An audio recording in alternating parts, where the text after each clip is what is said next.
Hello and welcome to today's tutorial. My name is Joseph. So in today's video I'll be looking into a bit more of how if statement works and how they function, and kind of leading in from the other video I made around explaining your for loops, while loops, repeats. This is kind of just a real basics to get you guys or show you guys how you can use if statements in different ways, and some of the syntax behind it and some of the more efficient ways to write it. Again, I just have to say a big thank you to everyone on the channel. You guys are all amazing. I had some suggestions on helping improve some content, and I really appreciate that. I have to thank users. If you guys find something that doesn't look right in the video or anything, let me know, because I can do things in post-edit and that to help alleviate it, and even while I record these. Now, that being said, let's get into the video. So, what is an if statement? So an if statement is a function. So, for example, if I go value, and my value is going to be equal to 0, and then it will do this, right? So that's the way an if statement works.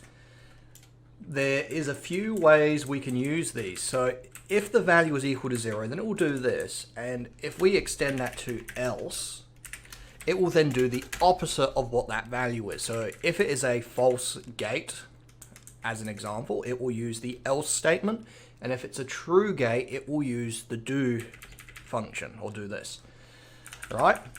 So that's a pretty basic if. Most people that are introduced to coding should know at least this, and if you don't, I hope this helps you guys. The next part to this is where things get a little bit more complicated. So in if statements, we can do stuff like this. We can add the statement and to our function, and value 2 and value 1. So we can actually look at the state of two different things, like so. So what this will do in essence is look at your if statement, and if value 1 is equal to 0 and value 2 is equal to hello, it will do the first step. If either of these criteria are not met, it will default to the second. So if your if statement looks like this without the else attached to it, it will not execute if either of these criteria are fulfilled. And if you have an if, else attached to it, it will execute the else component. So as an example, if I was programming something, I want something very specific to execute, I could do something like this, where I could then say if value whatever, do that. So this is then when we can get into some of the real complexity of how we can tailor programs, right? So you can nest an if and an if and an if. Not always the best practice. You need to ask yourself why you're doing it and if it is the best way to run the program. But ultimately, you can do a lot with if statements. The next function we can look at with ifs, so we've used a and the thing with this as well, I should just highlight, you can keep going with your ands.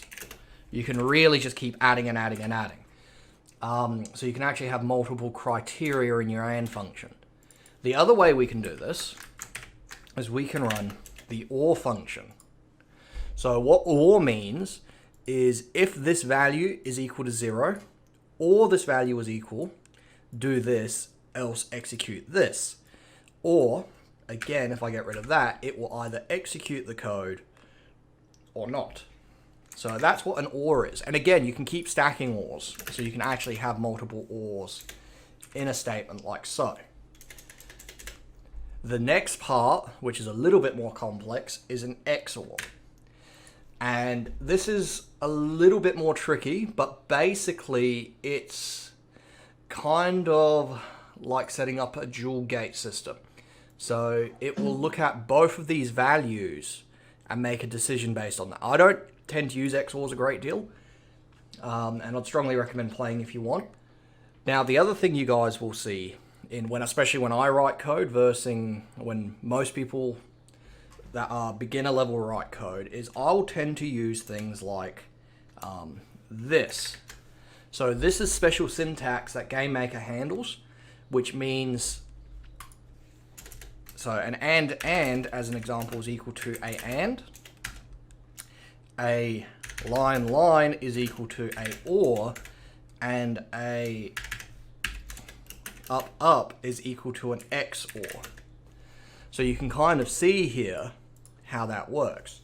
And for example, in our if values themselves, so I'm just handling a switch here, meaning the statement itself. So if we've got an and or an or, so we can value those two values. But then within here, we've got a bunch of different ways to use that. So we've got equals, double equals, greater and equals to, less than or equals to.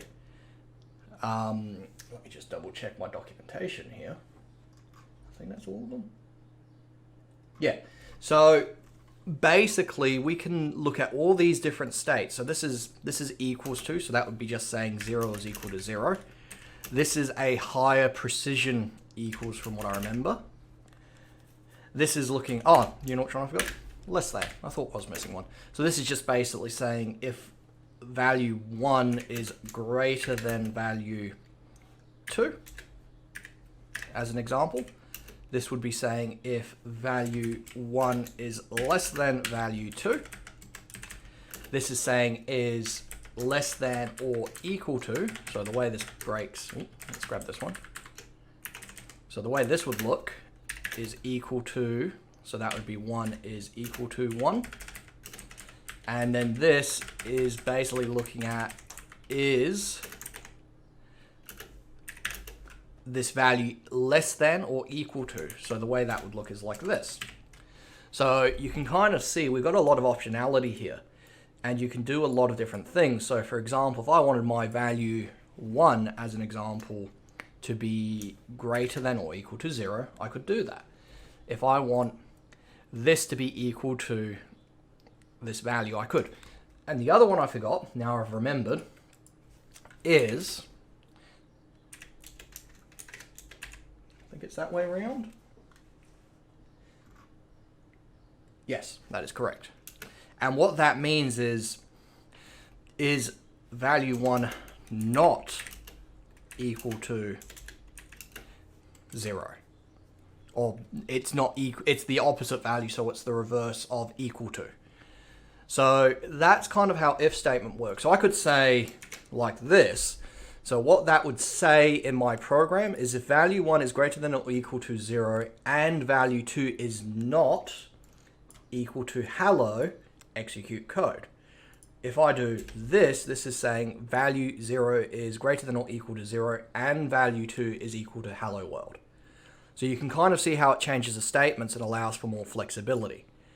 I hope that helps you guys. I know this didn't actually have any running code in it. It's more just an explanation of each of the different states that you can use in if statements. So this is very much a very concise looking at how if statements works for beginners. So I hope you guys like this video. Leave the feedback. Again, it's always very much appreciated. If you can see a way we can improve one of these videos, I'm more than happy to. Like I've said in the past, I make these for fun, and I really appreciate your guys' feedback and interaction on these things. Have a great day, stay safe, and I'll see you guys later.